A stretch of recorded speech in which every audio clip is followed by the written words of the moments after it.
कंगना रनौत को अफसोस है कि पिछले साल का टैक्स उन्होंने अभी तक नहीं भरा है।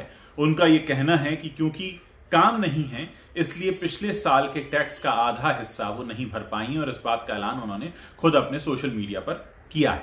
क्या लिखा है कंगना ने? वो लिखती हैं, मैं सबसे ज्यादा टैक्स देने वालों के स्लैब में आती हूं।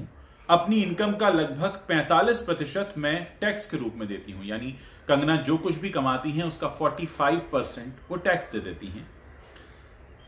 मैं इस समय सबसे ज्यादा टैक्स देने वाली एक्ट्रेस हूं, लेकिन काम न होने के कारण मैंने अभी तक अपने पिछले साल का टैक्स का आधा हिस्सा नहीं चुकाया है। मेरी लाइफ में मुझे पहली बार टैक्स चुकाने में देरी हो रही है, लेकिन सरकार मेरे पेंडिंग टैक्स यानी मनी पर ब्याज वसूल रही है।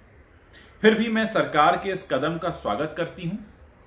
व्यक्तिगत रूप से हमारे लिए समय कठिन हो सकता है, लेकिन साथ में हम हर समय से अब ज्यादा मजबूत हुए हैं। असल में कुछ समय पहले कंगना को स्पॉट किया गया था मुंबई में अपने ऑफिस के बाहर। आप जानते ही उनका ऑफिस ध्वस्त कर दिया गया था। वहां उसे फिर से कंस्ट्रक्ट किया जा रहा है और वो किसी को इंस्ट्रक्शन दे रही थी कि क्या कुछ करना है। और वहां जो कुछ पैपराजीज खड़े हुए थे वो बार बार उनका नाम लेकर पुकार रहे थे। जब ज्यादा उन्हें पुकारा गया तो उन्होंने कहा कि आप भी तो मुझे अपना काम करने दीजिए।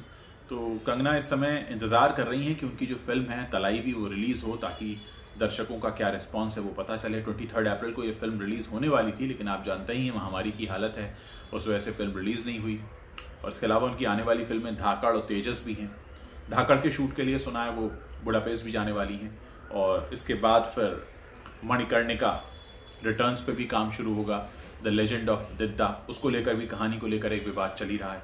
तो देखना यह है कि कब कंगना रनौत अपना बाकी का टैक्स चुका पाती हैं। तो एक तरह से उन्होंने अपनी दिक्कत बयां की है कि भैया काम नहीं है इसलिए टैक्स नहीं दिया है। तो और ये कहते कहते उन्होंने ये भी बता दिया कि मैं ही हूं सबसे ज़्यादा टैक्स पे करने वाली एक्ट्रेस। तो अगर जो बाकी की हैं वो ऐसी कोई दावेदारी ना ठोकें। इस पूरे मामले पर आप अपनी क्या राय रखते हैं मुझे ज़रूर बताइएगा।